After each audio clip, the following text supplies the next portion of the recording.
Hello, everyone. Welcome to Screenwalks. I'm Marco De Mutis, digital curator at Fotomuseum Winterthur in Switzerland. And together with John Uriarte, the Photographers Gallery in London, we have created this collaborative program of fortnightly live-streamed events. Through Screenwalks, we are interested in investigating the changing role of the photographic image in its networked and digital forms. Each event is led by an artist, a researcher, or a curator who takes the audience to the spaces where their core practice takes place.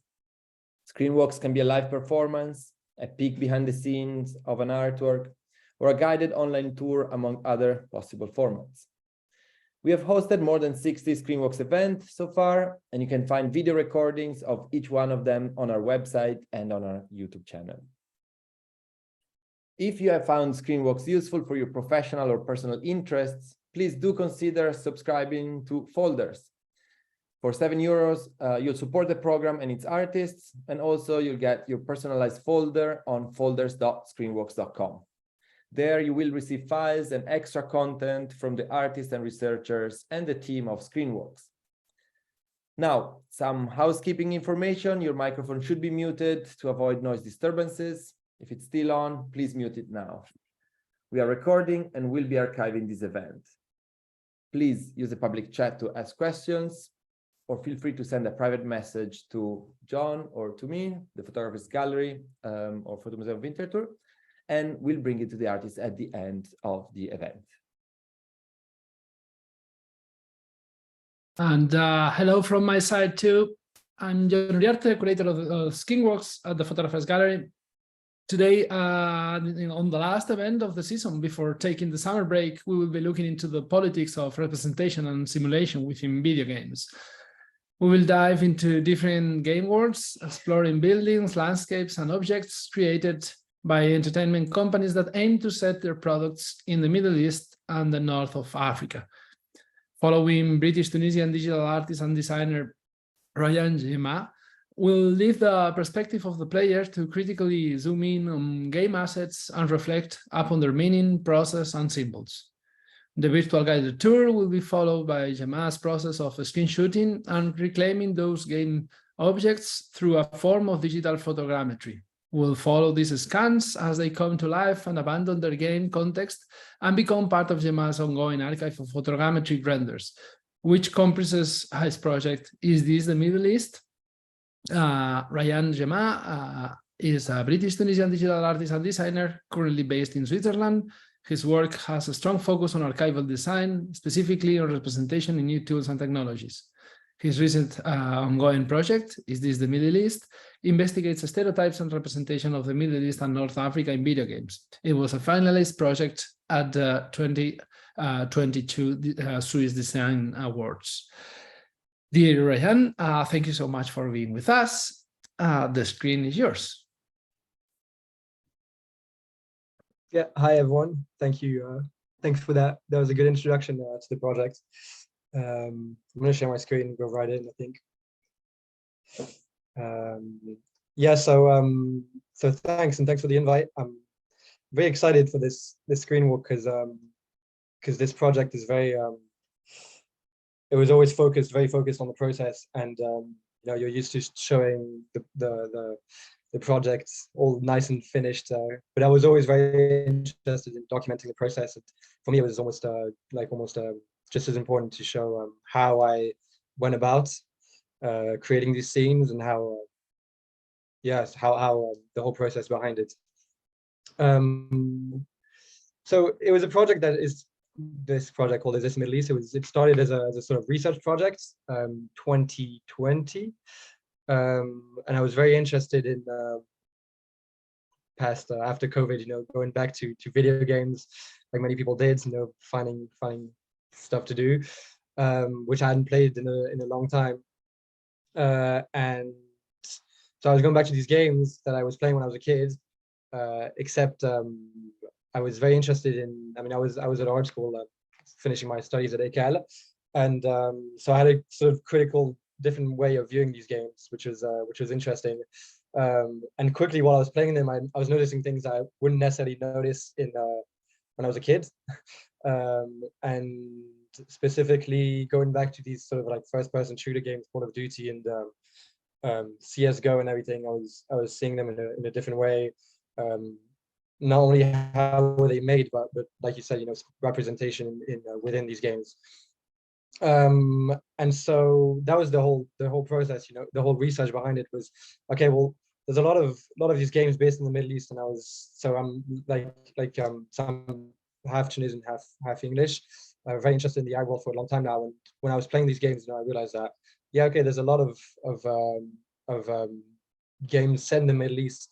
And I was like, it'd be interesting to see how sort of get a list maybe, or see the percentage of these games based in the Middle East and what kind of games these games are. And so, I mean, I can actually, we can go on to the first thing I did, Wikipedia games set in the Middle East. And there's a whole Wikipedia page, with very sort of like good documentation of each country and where these games are based, which game it is. And so the whole research was, well, what are these games? What are they trying to do? What are the themes of the games? And I did a list, and then you quickly realize that, yes, okay, well, a lot of these games based in the Middle East and the Arab world are in fact war games, violent video games, and etc. So I was very interested in this and sort of like, what is the percentage of these games based with this idea of war and violence. And then, like very sort of like, you can see some names like Muslim massacre. So, I quickly became a sort of need to document all of this and these problematics. So I went back to these games with instead of playing these games, I was very interested in just like looking around, very, very speculative, and just using cheats to walk around these games and completely forget about the fact that it's a game and just see it as an environment instead, as a digital environment. So that was the sort of intro. And to get more into what I'm interested in showing, I guess, today was, like I said, the process, but also I want to sort of go through a game and show you how I created this sort of like archive of video game environments, which I mean, maybe some of you have seen on Instagram, the whole like results of them, but like I also wanted to show how these images are made, because the technique I used, which was kind of very specific to the project. So let's get into this game. I'm just going to do one game right now, which is called Squad. I'm just going to get into this environment. This is a game called Squad, which I didn't know actually before starting this project. It was sort of like in my, like I said, I made a list of all these games and looked into where they're based. This is a game purely set in the Middle East. Sometimes in more, there's a map called Fallujah, so it's based in Iraq, but some are more abstract, and we're not really sure where we're supposed to be in the Middle East. It's kind of Arabic writing, and you have these sort of signs that you're in the Middle East. That was very interesting for me. It was okay, well, how do we know that we're in the Middle East? What are the sort of signs? And like, obviously very interesting stereotypes and cliches, but I'll talk about that in a bit. Let's get into this game. So like I said, I use a lot of cheats to sort of like play the game without playing it. Right now I'm just going to change map so you can see.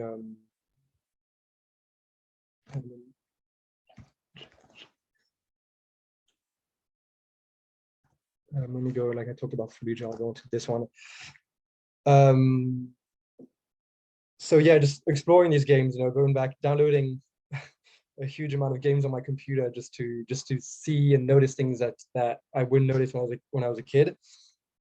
And yeah, I'm gonna jump straight into the game and sort of like go through a little example of how I went about it.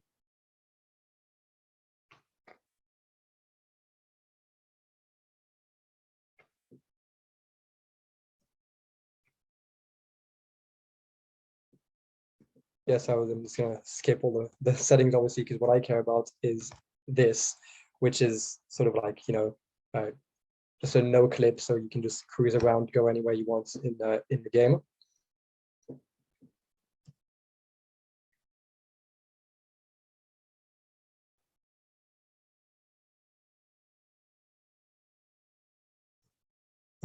So yeah, very like sort of new way of seeing these games, I guess, because you know, you're playing these games and you're so immersed in, like, especially when they're first person shooter, you're so absorbed in the game and you're not going to notice, you know, like half of the things that are in the game you're not going to notice. So for me, it was very, very interesting to just take my time, look at the little details. Oh, what did it say here? What's going on there? You know, so zooming onto these elements.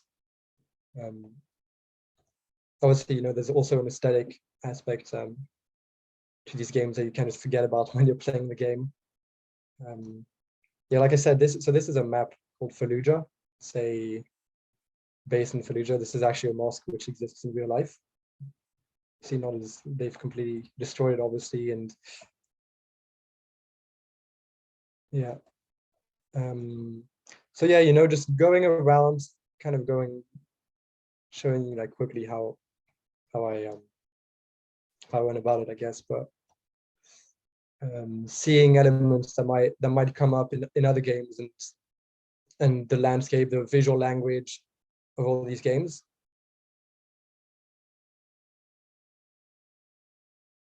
Like, also very interested, I'll show you later, like right now I'm mostly talking about the process, I guess, where, you know, like all of these sort of texts. So what does it say here? What shops do we have? What, just the general landscape, I guess, and how many times can you see specific elements, and, you know, is there anything that seems off about them? And yeah, so all of this to say, I guess, was I quickly realized like how often you fall into stereotypes and how often you fall into cliches when, well, not you, but the games itself, you know, how often you can easily fall into, because it's just a very limited language. It's really like a huge amount of repetitive elements, not only in this game, but in games made by different companies, different developers. So I'm going to use this. This is actually a scene that I've scanned already, but I'm gonna show you how I archive my scenes when I find something interesting. So this is actually very interesting because, you know, just this statue alone, when I saw this, I was like, you immediately think of Saddam Hussein, obviously. So if I go on them, so the famous toppling of Saddam Hussein in 2003, I believe, which was very politicized and very huge media around it, and it was completely almost theatrical, you know. So the US Army came with a megaphone and they were like, we're about to do this. It was almost a film. And so seeing these elements in video games was very interesting to me, because I was, you know, obviously it's not quite the same in the video game, but it's very obvious that it's a reference to this real world event which took place. So, you know, you have the hand, I'm pretty sure even the stand, the pedestal is very similar. So that was very interesting for me, was seeing the politics within these games. And obviously this event of the Saddam Hussein statue, the toppling of the statue, was very present in Western media. So it had an impact on the way we saw the war in Iraq. And it's obviously an image that stayed in our collective consciousness. And, you know, these games are just proof that to what extent these images have had an impact on us. So politics, but also, you know, just elements that I've been interested in. So I'm going to show you what I would typically do when I find a scene interesting, you know, how I would want to use that for my documentation and archive. A lot of thinking, you know, part of the research. Well, how can I really show this? How can I create a whole database of all of these scenes and all of these environments that I'm interested in? And at first there was the question, you know, I could screenshot them, I could sort of do a photographic project and have maybe an archive based on still images. But at the same time, I wanted to sort of have something more dynamic and more immersive. And ideally, I would have, you know, asked the game developers, like, okay, can I maybe have access to your assets and all of these scenes? But I didn't even try, because I was like, not very likely that they'll agree. So I was like, how can I sort of hack the system to maybe recreate it, ideally extract it. And back in 2020, so yeah, 2020, I was working on this other project on using photogrammetry. except in the real world. So this technology, which is used quite often these days, but especially I mean, back then a lot in architecture, archaeology, which same style as Google Earth. You take a bunch of photos and it generates a 3D model.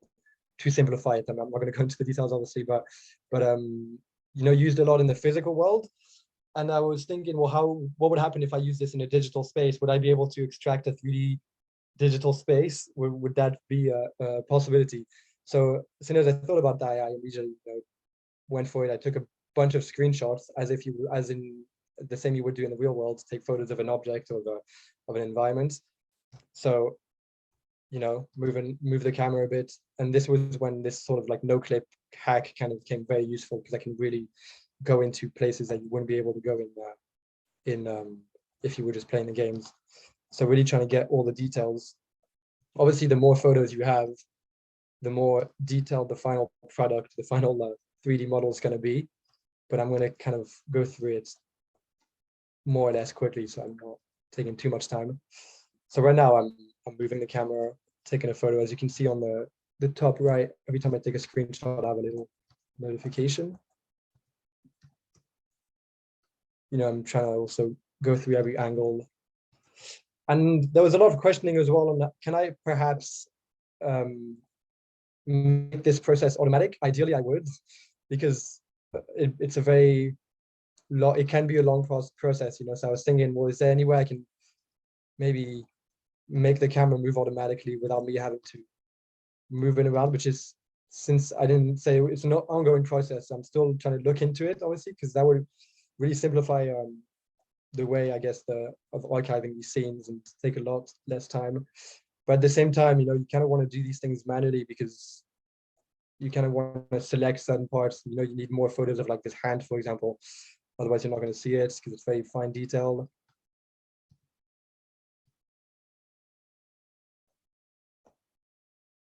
So like I said, I was interested in these objects, but I also wanted to show the context stain. So, scan as much as possible. So right now I'm kind of zooming in and out of this. And it's typically what I would do when I would find a scene that I want to, add to my archive.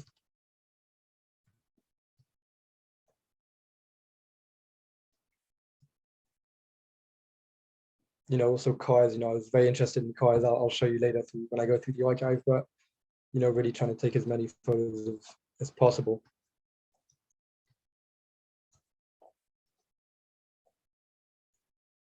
And like I said, the context was very important to show where I was interested in objects or artifacts, but I was also interested in the whole. Ideally, I would scan the entire map of the game, but that wasn't feasible in terms of technology and in terms of time. So that's why I was interested in sort of like general landscape, but also, like I showed the statue, more specific elements that I would want to, like also down here, these carpets, I was very interested in. So, and this is the exact same way that it would work in real life, so scanning mountains, or anything, you would use a drone, which is essentially what I'm doing, except in a digital environment.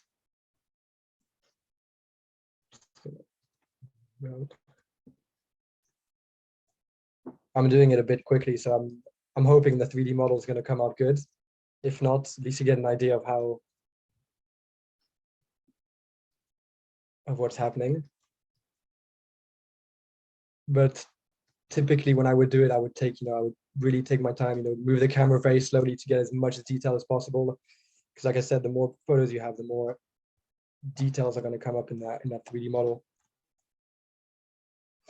And I talk a lot about investigation because, for me, it was a big part of the project was investigating these scenes. And like I said, what makes these scenes what they are, and yeah. Okay, so I'm hoping I have enough photos, but I think I'm going to try with what I have. If it doesn't work, at least you'll understand the general purpose of what I'm doing. So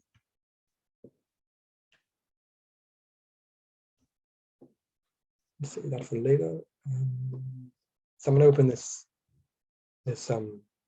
program which I use to generate models from images, which has come in very useful in these last few years. I've been really working on this technology, and very user-friendly, very simple. So right now I can just go on my images, videos actually, and I have a folder, for each game. I don't have them all here, unfortunately, but I had a folder with each game, with each scene of everything that I scanned, so that all the images, are here. This we can get rid of. And I usually try not to go above about 400 or 500. So I have 170, which is not that much, but it normally works quite well. I mean, even with this little images. So I'm just going to drag and drop them. And let the program do its thing. I'm going to maybe put actually general should be fine. This takes a little while, so that's why I was part of the whole. There's the scanning, there's the generating the model, and you have to be patient, I guess. But I can go through the archives to get a better idea of what I'm doing as well.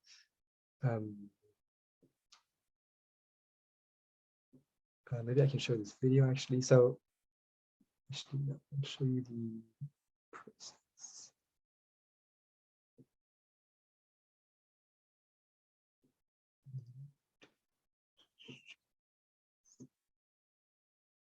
So yeah, so when I scanned all of these elements, which I mean, these are just some examples, but it was very interesting to think about what can I do with them? How can I really convey or show what I'm trying to talk about? All of this limited language of the Middle Eastern video games in these digital environments. And so there are several ways that I sort of went about it. There was a website which I'll show you later, but at first it was just a matter of taking all of these models and putting them into a 3D scene. So I'm going to close this game because it's making my laptop lag a little bit. I can show you a scene, for example, of maybe this one.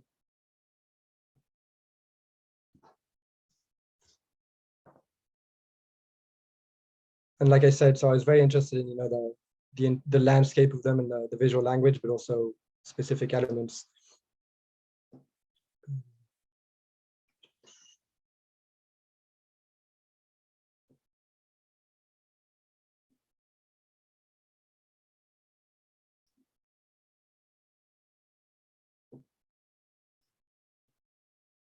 See if this is done. No. I'll go through this while my model is cooking up, I guess. So this is a version of the project which was presented for the first time in VR. It's actually still being presented in Lausanne and Puy, in the Art Museum, in the Musée d'Art de Puy. And so it's like a VR installation of all of these models I gathered. Not all of them, obviously, but a big chunk of them. Let me just change the ratio of this so you can maybe see better.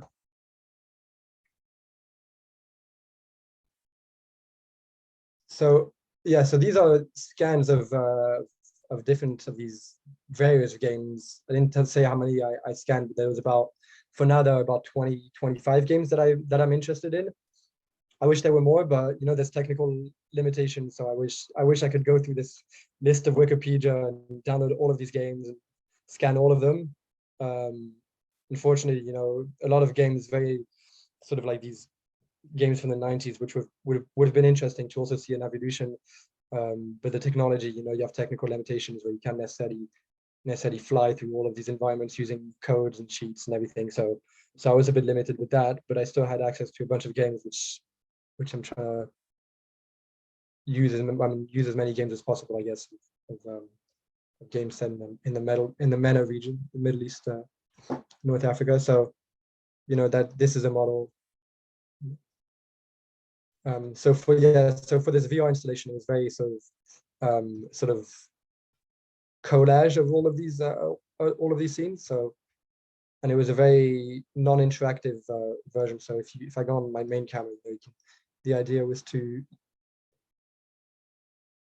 you can really sort of look around the scene, but in a more passive way. So you're very sort of going through these scenes in a slow way, and you can more kind of reflect on what you think of the scenes, and not necessarily saying too much about them, but just in a very, like I said, passive, slow way.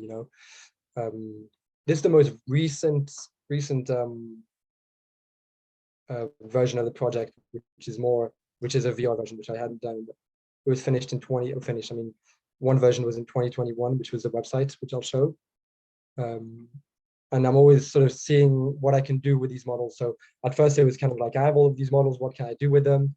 I want to make them public, so I want to make a website, but also sort of adapting to different galleries and museums, depending on how I show it. So VR, still images, videos, web app.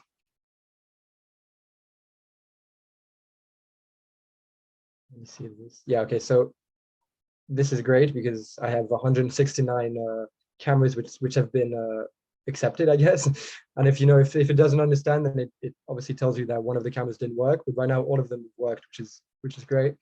And so I have a point cloud now of all of these of this scene. All of these blue dots are the cameras that I used in space. So every time I took a screenshot, you can see it's a camera, like a blue square. Just take them off so you can see maybe a bit better. And the first thing it does is generates a point cloud. So sort of,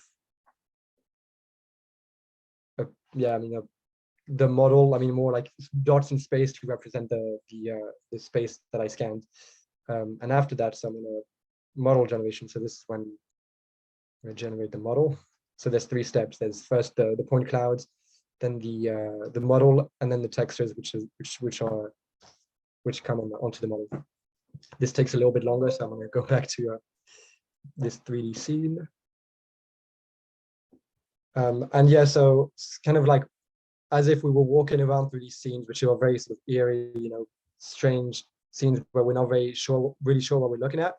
And that was also what was very interesting for me was, you have all of these environments and people aren't really sure what they're looking at, what they're watching. And there's this sort of uncanny, weird, strange feel where you're not really sure, am I looking at something that really exists, or a bit of this strange feeling, especially, because it's the same technology, like I said, of Google Earth. These sort of, since it's very similar technologies, except they do it with satellites, so we really have, I don't know how many images of to create the entire planet, but it's got to be, well, it's not only images, these data, huge amount. But even if I come on to Geneva, you can see it's a visual language which is very unique to this technology, to photogrammetry. So really scanning real world objects. And so that's when I talk about these games which are quite, in their aesthetics, we're not really sure what we're looking at. Are we looking at something that exists, or is it it's obviously a digital space, but well, how are they made?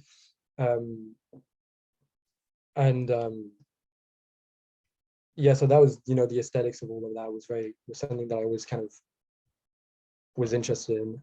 And obviously very small details, like I said, all of these signs and things that you definitely wouldn't notice while playing the game. Was big investigation into all of that.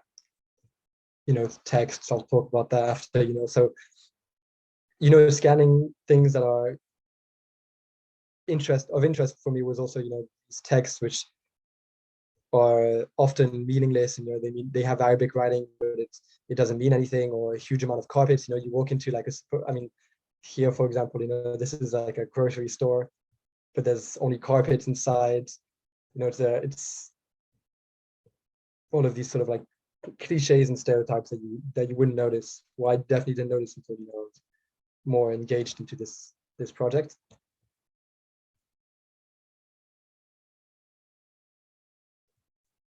Check if this is not here yet.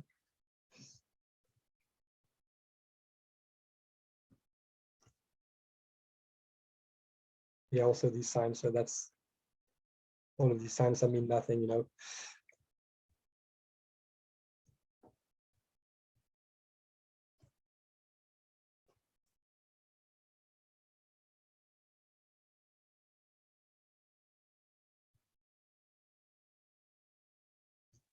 So also these, oh yeah, so these paintings are quite, this was quite ironic because, you know, you have paintings in these games that are actually famous paintings made by Orientalists in the 19th, 20th century, and seeing them in a space which is supposed to be in the Middle East, except, you know, these were paintings owned by Europeans. So it was quite ironic to see these paintings, which were in, you know, there's something that's quite ironic about seeing these images in these spaces, you know, and that's why I talk a lot about investigation, because, you know, you scan these games and like, oh, okay, yeah, this painting, I know this painting looks familiar, you know. It's then I forgot the name of the artist. Is it David Roberts? It's a famous Orientalist anyway, painted this image. Yeah, and so I was interested in, like I said, these landscapes, but also much bigger images, you know. This is actually the mosque of Fallujah that you saw before at the start of this in the game that I just showed you.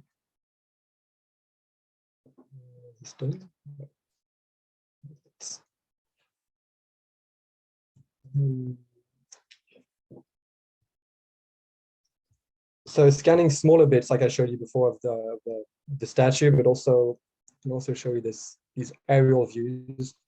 I was very interested in seeing these landscapes from above, which are ways that we're not used to seeing these games. You know, like sort of we're used to being on the ground and seeing them from a different perspective of sort of almost drone shots. Were very interesting. It was very interesting for me. Maybe I'll close this actually.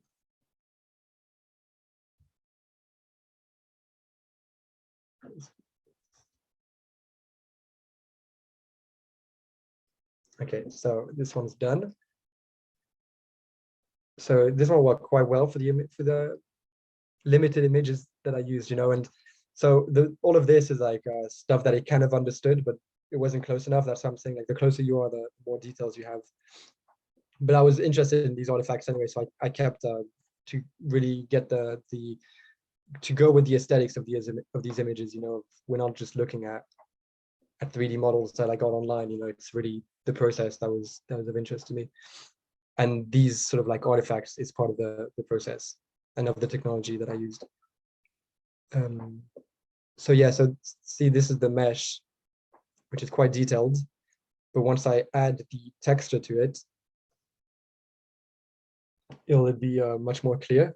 And it really was a great way for when I figured it took a lot of experimenting, you know, how can I, you know, at first it was like half a model and like the model wasn't necessarily coming up good, but after a few weeks of like really understanding, okay, what's the best way to take screenshots and extracting these models, you learn how to, from what angle it works best and everything. So, and it was just exactly what I was looking for, to really extract these scenes without having to go through asking for permission for developers or for these designers to send me, or for the companies that made these games to give me their their precious models. Okay.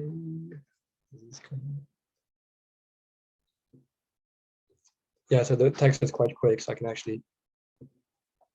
So all of this, you know, that's exactly what we saw in the video in the game. So I really had access to a 3D model of it, which I have on my computer now.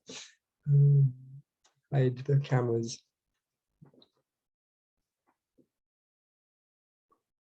And I can, yeah. You know, I didn't really look at the, so yeah, this is funny actually, because all of these sort of texts, you know, I don't know if you saw when I was going through the game, I had a little scroll bar, which was like, I think it's the GPS, or the sort of coordinates of where you're going in the game. And this you can usually get rid of, but this time I didn't, but I'm glad I didn't. So you can actually, it's actually a funny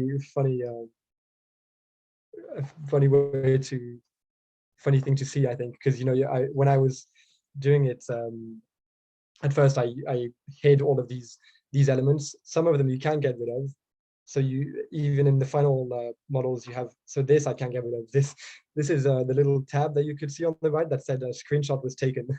So there's little clues about like how, what I'm the technology I'm using, and how there are some limitations. You know, I'm taking screenshots manually, and it's not just extracting the models in conventional ways. So if I go on the screenshots, actually, I can maybe see. So it's all of these things that you can't really hide, which come up in the model on the texture. You know, like the screenshot has been saved to gallery, which you can see. Yeah, has been saved. You know, which is, and like, you know, sometimes I would actually take the texture and put it on Photoshop and get rid of it, but then I thought, you know, no, I'm going to leave it as it is. You know, it's part of the process. So yeah, so then I had this huge sort of things. Maybe sometimes I would clean it up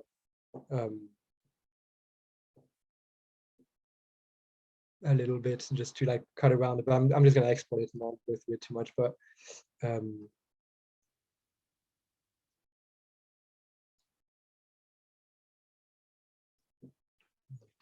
just going to put it on my desktop. I'm going to call it squad statue.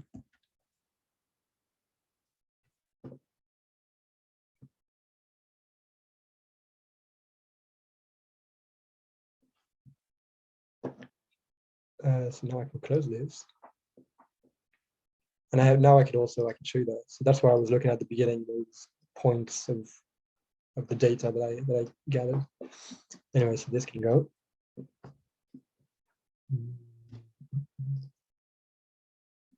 I'm going to open 4D again. And so when I have this model, once I have this model, you know, it's a 3D model that I can kind of do anything I want with it. So I would kind of go into Cinema 4D and clean it up a little bit.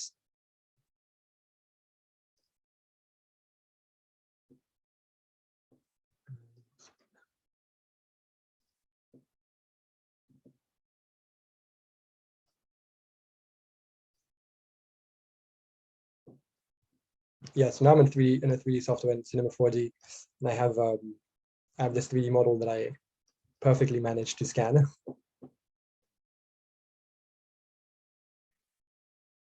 Kind of a little light.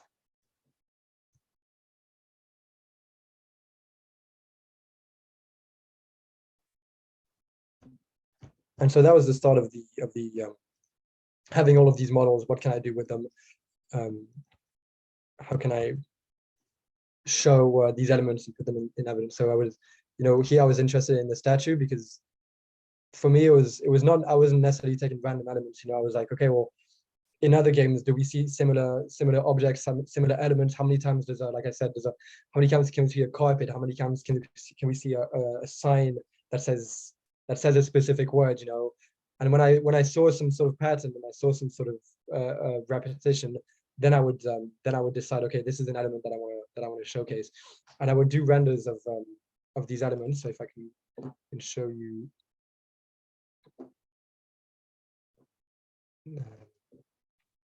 Artifacts. So I was very interested in the artifacts as well, and made renders of these specific elements that I found interesting, that I sort of cut out from the 3D model.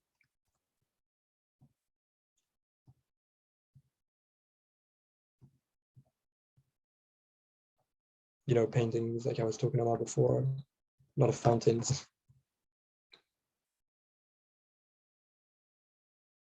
Yeah, so another statue. And so the way, you know, I would sort of cut out specific pieces that I was interested in. So kind of,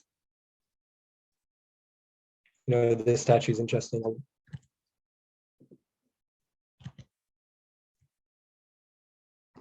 Keep it in, you know, make a render of that, and then I would add that to my archive in a folder called statues or monuments, etc. So that's for the process and how I would go about it. And then it was, so like I said, it was a matter of what do I do with all of this? You know, I have all of these 3D models, and I showed you the whole 3D scene, but for me, what was most interesting, you know, putting these artifacts in evidence and putting the landscapes as well showcasing those. And so since I had all of these 3D models, images,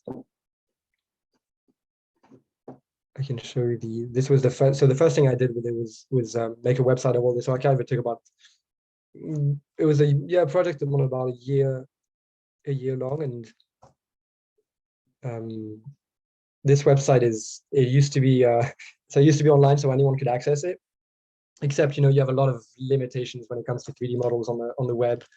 It's becoming easier, but it's still with a huge amount of data that I had a huge amount of data, textures and huge 3D models.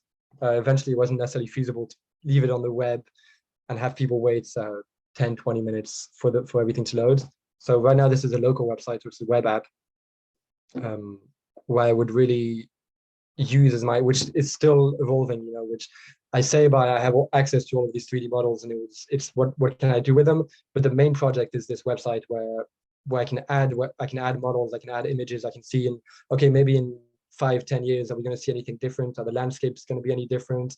We're going to still stay in this sort of like vision of the Middle East, the Arab world, in a very limited, war-torn way. So that's why I talk about investigation. I talk a lot about ongoing as well. It's also to see which is why I was to say scanning games in the 90s would have been interesting to have a timeline. Yeah, so this is like the intro page, and I was talking about these drones, sort of weird, strange views of all of these scenes, and the intro pages are sort of like general view of one, as if we were it was a drone looking at these images. And that's comes back to this question of what are we really looking at? If you don't really have a context on the project, you're a bit confused, you're a bit intrigued as to into these images. For these intros, I scanned. I didn't really go too much into the details because I knew I was more interested sort of like what makes an Arab city according to these video games, what makes a city based in the Middle East according to these video games. So I was more interested in the broader view of it. So I sort of like really took screenshots from above in a very sort of like distant way. So then we can go onto the website, and the idea is to have all of my archive. This is really like every time I scan a new model, I find a new map in a video game, I scan it and I add it to this archive. And all of these, so you have these images, these previews, and you can sort of really go into all of these details of the model. You can also go through them this way. These little targets, so that's why one part of the project was I was very interested in these landscapes and these buildings, but also into these elements, like I showed you the images before. And these landscapes these little targets serve as a point of reference, or as a way to really say, okay, this is an element which comes up often. Can I see more of them, or how many times does this element come up in other games? So cars, obviously, they're very obvious, but it really sheds light on what I'm saying about like all of these games are war-based. The amount of cars you see in video games, and all of them are destroyed, so you always see these sort of oldish looking cars, and you wouldn't see like a normal sort of like non-destroyed car, which is the point of the project as well, is really to show to what extent we talk about war in these scenes. And so obviously, there's an aesthetic in, you can look at these images and be sort of like intrigued by what they are and the process behind it. But for me, it was also very, very important to talk about the implications and why I did this. I didn't just scan video games just to scan video games, which it was really like a sort of like a way for me to the idea came first, and then the technology came after, if you like. So when I click on this object, you can see the background changes. And if I press escape, or if I just click on the background, I can see all of these other elements which are similar to what we just saw. I think it's this car that we just saw. And it also works vice versa. So if I click on this car, it's going to show me in which landscape can you find that specific car, this is a great example actually, because I always show this this image as a summary to the project, I guess, because this is from the game I just showed you, Squad, and it's a sort of scene that's in like far away in the distance in the landscape that you would never normally. I'm pretty sure like players can't even go here. Like it's just kind of decoration in the background of the game, but it has to be there to serve as a sort of like to serve as an environment within the game. And so when I was like doing my whole cruising around these games and noticing little details, I came across this sign, which is, let me just zoom out a bit. So from far, you can't really tell from here. I don't know if through zoom, maybe you can't tell, but there's this sort of like city center, maybe you can read, and the top is like a strange typography, which looks like Arabic. So from really far, from the game, when you're playing the game, it really seems like Arabic. And then the more I did, I was like, oh, this is interesting. I added to my archive of like all of these signs and what does it say? Does it actually say something, or is it just? And then the more you zoom, and you realize that it says the exact same thing. It says city center, but with a typography, a little like it's sort of like Orientalist typography. So to make it look like we're it's Arabic, but it's absolutely not. So they actually took the time to find a typography that looks like Arabic, instead of just actually writing city center in Arabic, which is quite. I mean, you kind of wonder about like the research that went behind. There's a huge amount of research that goes into these games, a huge amount of budgets as well. Get the video games like industry is bigger than Hollywood now, so and it's like, but it's a shame that there's not enough research that's being done on site, and like, can we maybe do a game that portrays this region, this vast region, this huge region, which is full of different cultures and identities in a different light, maybe. And right now, it's everything is put into the same box. You go into games in Morocco, you go set in Morocco, which there's a huge amount of games actually in Morocco, like war games of destroyed Morocco for some reason. Yes, when I click on this, it's going to bring me, so yeah, you can see the sort of this typography, which I also used as sort of identity of the project as well, which I reused as the identity. So now I have access to all of these signages, and some of them have actual Arabic writing, but a lot of them don't. A lot of them is just random words. Yeah, you can see this same idea here, these weird letters, which kind of look like Arabic from far, I guess.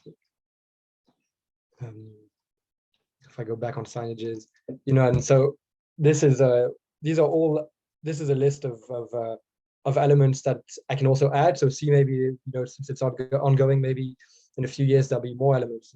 I can easily just add another section and document the whole all of those elements. Carpets, huge amount of carpets, fountains as well.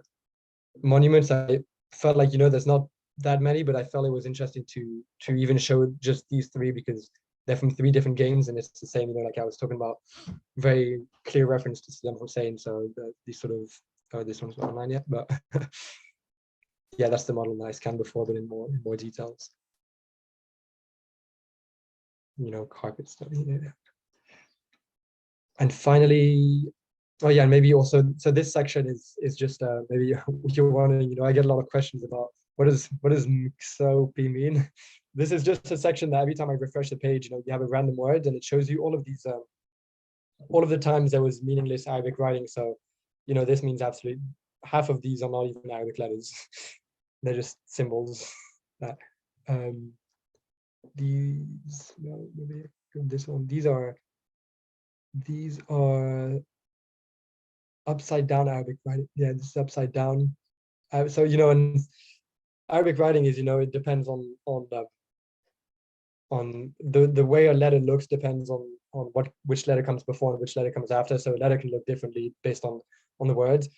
And here it's just just random letters put in a completely random way. Actually, this model, I can maybe show you that model again.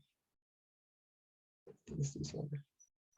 More text up here. So yeah, documenting all of these scenes, all of these elements was very, very sort of like was key part of the project, and really to see to what extent these games are portraying a region in a very limited way.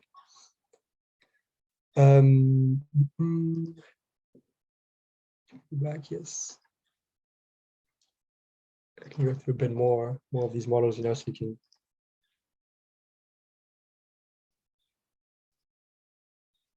I also have a bit of, so here, you have a bit of which game was it taken the release date and the number of polygons in each on each 3D model. So to really get an idea of how huge these models are, so this one has 300,000, a little over 300,000 polygons. And the polygon is, what makes a 3D model. So it's kind of like, I guess you could say like pixels, but for 3D models.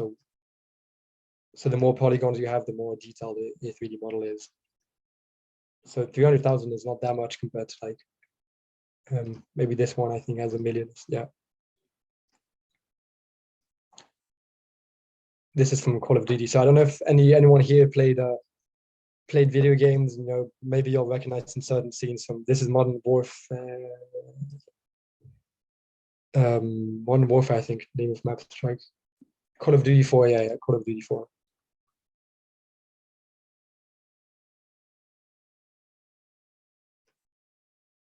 So when I click on it, you have the background, yeah.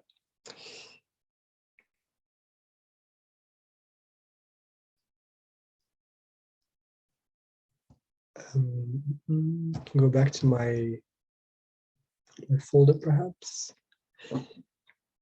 So yeah, ongoing project, and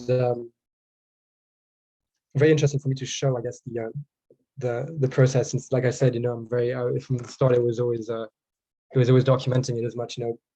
This is just a short introduction to the video as well. I won't show all of it, but that explains a little bit more, because you have to show the process. You have to show these sort of like intriguing images, like I said. But it was how I don't want necessarily people to fall too much into the, oh yeah, these are cool images, but also show the whole idea behind it and why I'm actually doing it.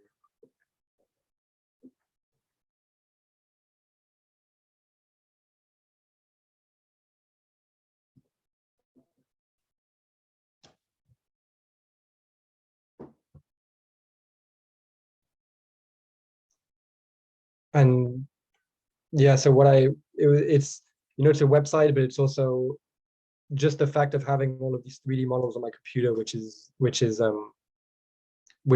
key to the product, which allows me to keep going and being like, I have all this hard drive backups of all of these models, and just having them on my computer, which was very which was fascinating for me. Yeah, that's the website. Can maybe finally go through one more folder through the VR, more documenting the process as well. And I guess I went through the whole process, so there's no point of me showing you videos of the process, but also creating these sort of like strange views of all of these scenes. I think that's it. If anyone has any questions, I hope it was clear. I hope it gave you a sort of. Thank you so much, Rayane. Yes, you've thanks. been extremely generous in showing us like the process and the project, and I think it's been a very wild ride to follow you around all of these different places, different softwares, different folders, and different layers of how kind of places gets represented, simulated, and how you kind of like extract them back. I think that there's like so many things that make a lot of sense for us to talk about. Yeah. And of course I invite like the audience to share their questions in the chat, but maybe we can start having a little conversation ourselves in the meantime. Yeah, for sure. Yeah, it's interesting that you say it was a wild ride, because you have all of these things that you kind of want to show as well, and there's different aspects to the projects, and it's sometimes when you give presentations, you have to be mindful that maybe people don't necessarily know the techniques and everything. So that's why if you have questions. Oh, it was really nice. It was like a mix in between a presentation and a tutorial to that learn was how all the tools that you've been and using. the guided tour, right? As well, yeah. And also like a bit of, with a critical point of view. So it was super interesting. In fact, I have like maybe one very journalistic question. How many artifacts have you scanned, or have you like photogrammetric used photogrammetry to scan. And the other one would be if you've like found any game in particular that maybe is not so orientalist on its view, on its representation of the Middle East, or they have spent a little bit of their huge money, like huge budget to develop the game into doing proper research to represent the region that they are like trying to from the other perspective. Yeah. So what's interesting, I get that question. No, it's a good question, because I don't want to only scan games that are war-based, because that would go against what I'm saying, necessarily to be like to only pick the ones that are war-based, but it's just the fact is that the majority are war-based, and it's ironic to say that a lot of the times the people that are aware of these things are independent game companies. So it's the big sort of companies, and they're the ones that have maybe this more naive and ignorant view on what they're doing.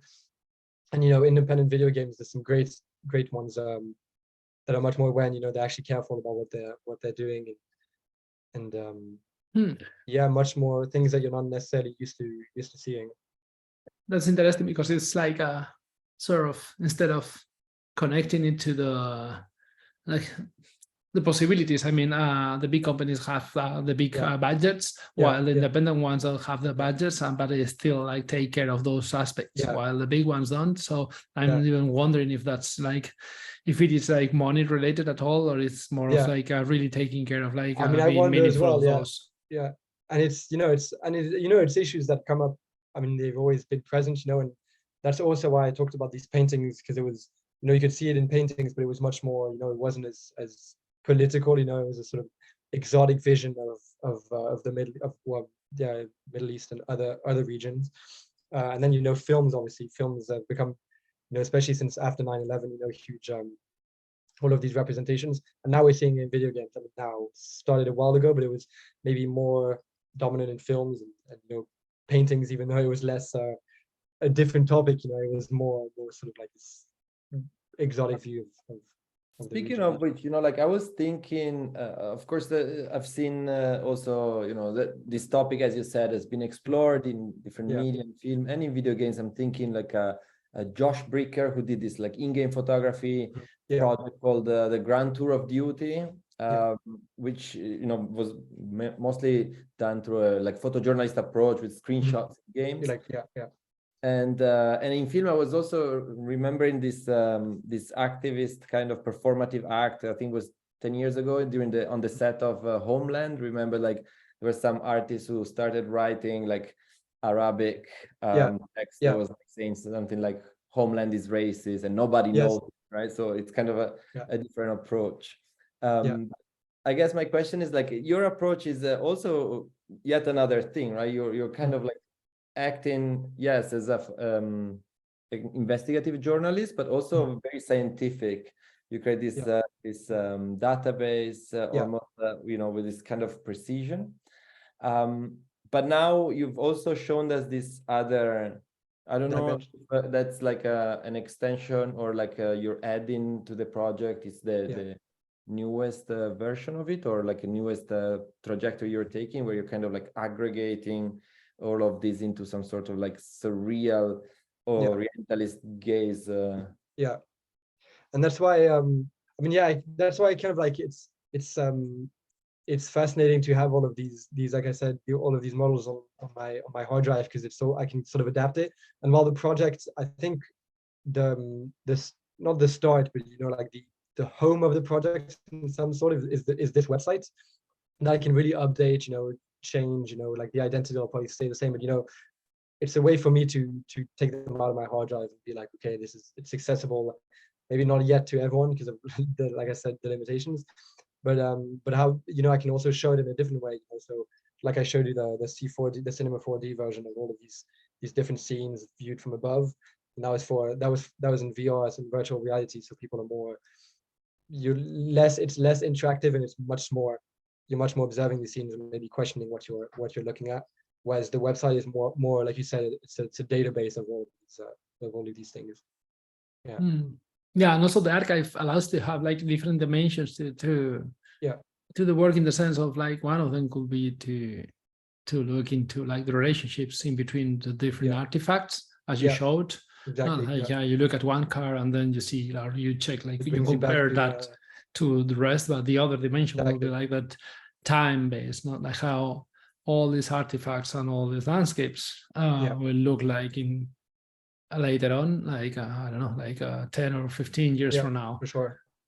Plus this collage that you did that I really enjoyed, like putting together all these things and sort of showing how like nonsensical they are when you like take them out of their place and Exactly. suddenly, Like I didn't really talk about, I mean, it's clear in the project, but you know, completely like you said, taking them out of their natural habitat, really taking them out of or decontextualizing completely the environment. Completely, you know, which brings other questions about what am I looking at, you know. And I was wondering, you know, like I think you're very subtle in this, and I think you're also like the project of course speaks in a very like is still very critical but subtle, but I don't know, and this is of course a question that you can also decide not to answer, but how does all of this affect you personally, or where you are in this context, in this sort of representation misrepresentation, with your identity that sits also between these different cultures? So for me, you know, like I don't take much of it because I'm also aware of these things, you know, and I don't necessarily, I mean, I obviously, you know, so I grew up in Switzerland. My dad's Tunisian, I grew up, you know, I mean, with a sort of like maybe an identity. I don't know. My mom's English. It's a lot of different things going on, you know.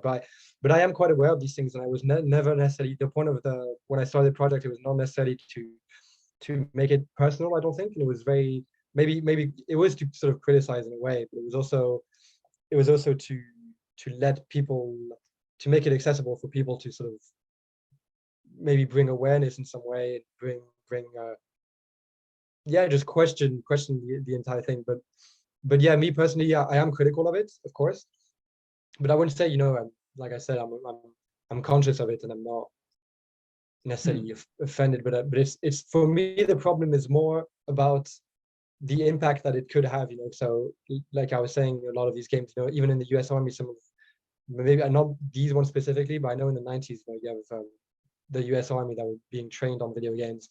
So they are political, and a lot of kids playing these games, and what effect could it potentially have on creating this on continuing this this stereotype, these cliches, and this vision of oh yeah, the Middle East is a violent place, and that's all it is, it's nothing else. And that's why I say it's not for me. Like I'm more interested in questioning it and having a conversation about what it could mean.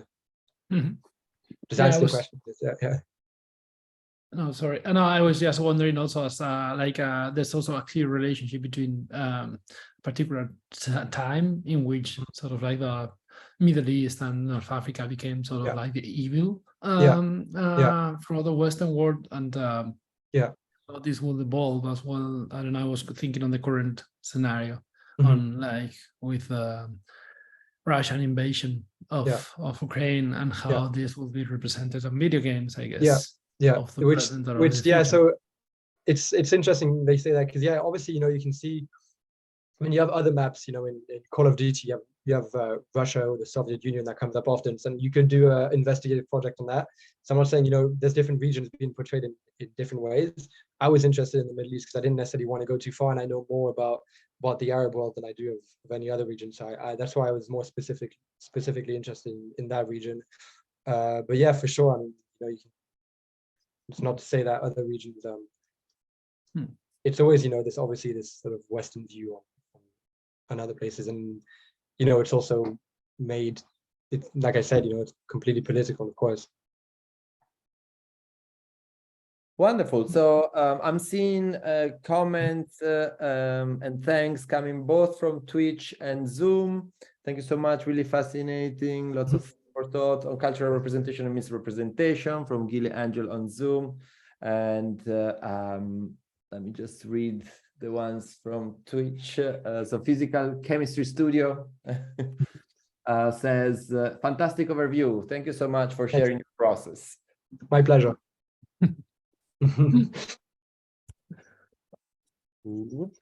Wonderful. So I think on this note, we can wrap up the screen walk, and we thank you so much once again for taking us through this wonderful journey and for showing us this great project. Keep us posted with the development of it, right? You mentioned For this sure. is still ongoing, and you plan to definitely keep it going for the next series. Yeah.